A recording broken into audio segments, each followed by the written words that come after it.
This is a very special interview for me. We know we do a lot of things with art writers, but I've done some artists from time to time.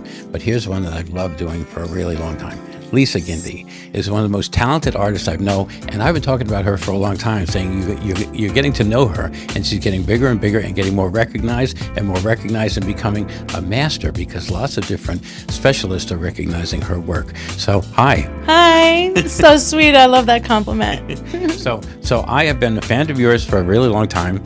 The first time I saw your stuff was down at the Historic Society, and now it's seeing in a lot of different places. But now, guess where I am? I'm actually in the inner sanctum of Lisa Gindy's art world in her studio, and look at all this artwork. This is very cool being in here. So tell us about your place and what it's like for you here. Thank you. I mean, this is where all the magic happens, and I know what it must feel like for you, because years ago, when I was maybe in my late 20s, I was friends with this guy, Doug, and he needed to deliver a computer for his brother. He was an attorney or something in the village. So we go to the village, we park the car in the back, which is who has access to park a car in this cobblestone street. I walk inside and I saw a very famous artist's work. And he had his easel out, and he had the print. He made his own prints right there. So I can understand how it feels. It's just very exciting. Yeah. It is, and it's just a different thing. And you, one of the things that I've said for a long time, what is one of the most difficult things for any artist to do and achieve, and one of the greatest things that they can achieve? Something that is so unique that it's theirs, that anybody can look at that art and say, oh, that's so-and-so's art. That's very hard to do. I mean, everyone learns how to paint, everyone does like this and that, but how many people can actually do something that's so unique that the second you see it, say, oh, that's a Lisa Gindi? And that's one of the reasons I know that she's going to be famous. You have that style that is just yours alone. Nobody else has it, and we all love it. Can you describe what your style is and the things that you do? Okay. Well, some people ask me, how come the girl doesn't have a face? And I say the entire thing is the face. But really, if you're true to your craft and you believe in it and you think it's beautiful and that's what you're about, and you don't give up and you're loyal to your craft, then that becomes a signature look. And also, people buy my art. They really enjoy it. It's wonderful to decorate with. It's not just something interesting that there's a story behind it, but it's actually, the colors are really conducive to decor, like the browns that I use are rich neutrals and natural colors, a lot of the blues, and they make you happy. But that's what I was trying to say, is like the art that I do. I always wanted to travel to certain lands. So if I'm doing a picture of a lady in Morocco or in Egypt, that's because I'm fantasizing about going there myself, and I haven't been able to go. A lot of it is years and years of going to these I have to go to a lot of events, a lot of weddings and a lot of fancy parties. And a lot of times there were things that I'd have to wear twice. So for me to make a different gown in each painting, it's like, wow, I'm kind of building my own fantasy wardrobe. That's how I think of it. So you even in your paintings, you can't wear anything twice? That's like a thing. Cool. Yeah. Oh, well, it's about everything I wear like twice a day.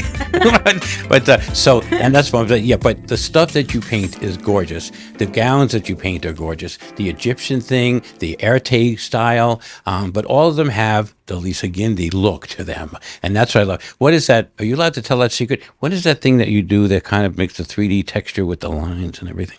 Oh, I'm doing outline. Okay, so when I was a t-shirt painter, I would go to this art store on Avenue U, and they had these squeeze paints, the tulip squeeze paints. So when I do my outlining on the collage ones, and even on the fashion ones, I'll take that same paint that I used to use on the t-shirts, which is an acrylic base, and I squeeze it out, almost like when you're painting a cake, and that's my outline, and it's a very pop look. Those are the 3D paints. But then if you have ones like this white paint, that's regular museum grade acrylic paint, and I want to continue to be consistent with the outlining. And it's a very pop look. It's a very pop style. It accentuates, it defines, it separates, and I try to use those lines to calm the eyes. You need a place visually for your eyes to rest. Otherwise, it's overwhelming. So that's really A really important to good me. point. A lot of things I'll be looking at a painting for a really long time, and I'll be fascinated with it, and I'll be looking into something for a long time, and then you kind of need some place to take a break. I love it. Yeah, yeah, that's exactly what it is. So here's the other thing that if people didn't know this, the price of her art is going higher and higher and higher. Another way a really good artist, she's able to get a lot more money for her art now than you ever were. So that's got to be really rewarding. Making Yeah. a lot of money from your art. Oh my God. When I originally made a $10 for a T-shirt or for a pair of earrings that I worked 5 hours on, and now I can make big money from a painting, which some of them take a week, some take 2 years, but I mean it's really exciting. I mean that means that's a big compliment. Yeah. You did. A lot of people know this already, but Lisa, I had this one wonderful painting by Lisa of the bridge and the New York skyline. But I had this lamp that was my family's lamp, and it had these beautiful roses on this big thing. And at some point, some idiot in the family, I won't tell who, painted the whole thing white just to make it different. And these gorgeous flowers that were painted beautifully were now just white. And so whatever. But it was an heirloom, so I kept it. And I said, Lisa, could you do me a favor? Could you paint these flowers? Because I remember what it was like in the beginning, and when in my little childhood as a family thing, seeing it, and then I said, could I commission you to paint these flowers on this? She painted it, and then came back with not only this gorgeous lamp with these flowers, and I'm going to show you a picture of it because it really is stunning. But she came back with this lamp shade that she had done of like this whole life story about Bayside and everything we'd done, and that we knew, and it was this whole story to it. And it's like, oh my God, I loved it. And then you put little holes in the lampshade so the light would come through it. And then even went to that extent of on the top, finial. That's the thing you put on. She made a finial out of a rose on the top that was gorgeous. And then she went to the extent of getting that light bulb that wouldn't create any heat, so that it wouldn't hurt the paint.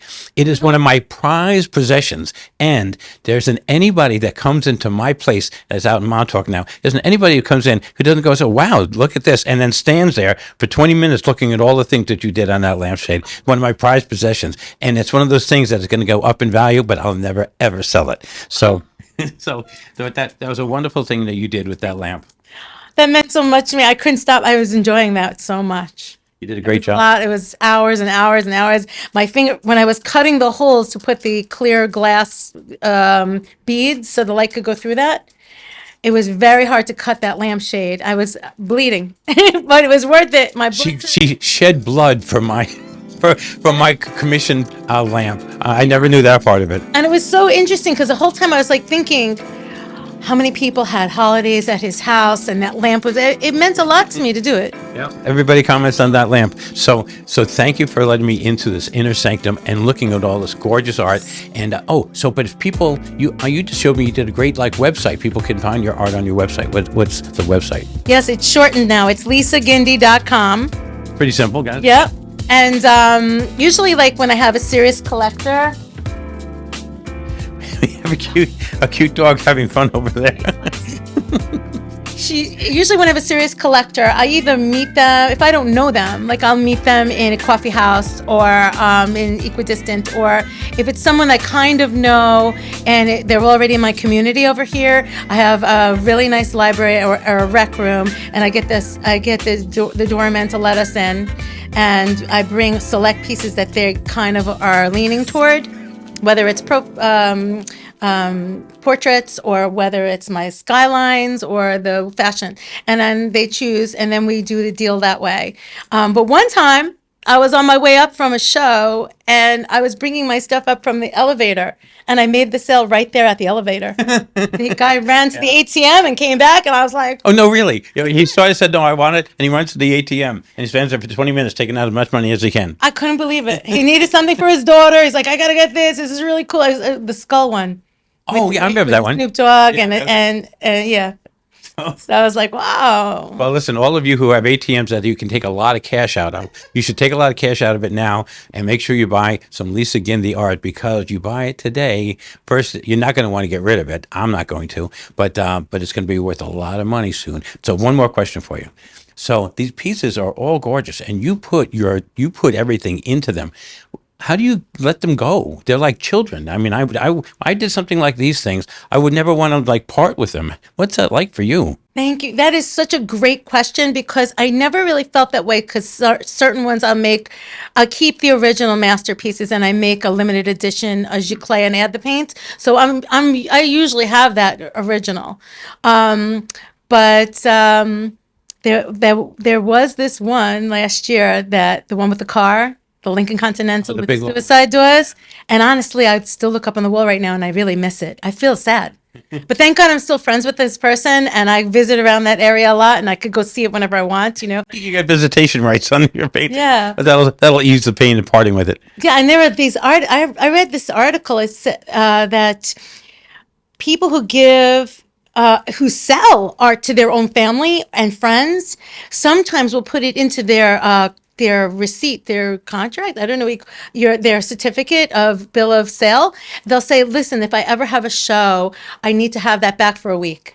And I didn't know that you A can do that. certificate of authenticity? Well, that's something different. That's for collectors to make sure that they're buying something and that it's got value. And if they ever want to resell it or auction it or whatever, that's important. But I read that sometimes when you have pieces that, maybe you're selling at a very good price, even like very, very affordable, but now you have a show and you don't have anything left, that they actually ask it back from people. Isn't that crazy? Because you'd have to really trust them. Like, I hope I'm really getting it because I did pay for it. Now my wall's empty. But I thought that was interesting. So that's why I purposely try to just sell the limited editions and keep my thousand. Like, I have ones that are 10,000 to 30,000 that have not left this. They've only gone to shows, but they're here. They're mine, and they mean a lot to me. Well- because I was going through a lot when I made them. Well, being in here around them is very cool, and I'll be spending a lot of time looking at everyone. You're going to see some of these interviews with her, but Lisa, thank you so much. I love your art. You're getting famous, and I love that I was there in the beginning. So this is Gregg Sullivan coming to you for a Neighborhood Live TV at our flagship Bayside Live TV with the wonderful Lisa Gindi and in her inner sanctum. Thanks for talking to us. Thank you so much.